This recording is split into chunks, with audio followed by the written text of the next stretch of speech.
ব্যবস্থা করতে এবং নির্বাচনমুখী যে সেই পরিবেশটা তৈরি করার জন্য যতদিন লাগে আমি আশা করি ওনারা কাজ করবেন।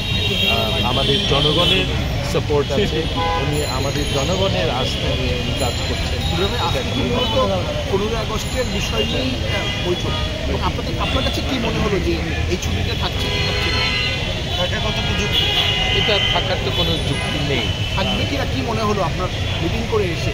আমি মনে করি যে এটা স্যারের ফাইনাল সিদ্ধান্ত, না আমি এটা ব্যাপার বলবো না। এটা আমাদের অপিনিয়ন আমরা দিয়েছি যে এটা রাখার ছুটি রাখার কোনো যুক্তি আর নেই। পুরো সরকার পুরো রাষ্ট্র ব্যবস্থায় পাল্টে গেছে। এই পরিবারকে অনার করার কোনো কারণ বাংলাদেশের মানুষ মনে করে না।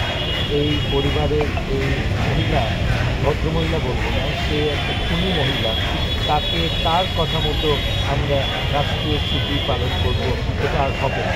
জনগণ যেটা রাষ্ট্রীয় ছুটি মনে করে, আমরা ভোটে ওটা প্রস্তাব যখন জনগণ রাখে তখন সেটাই হবে।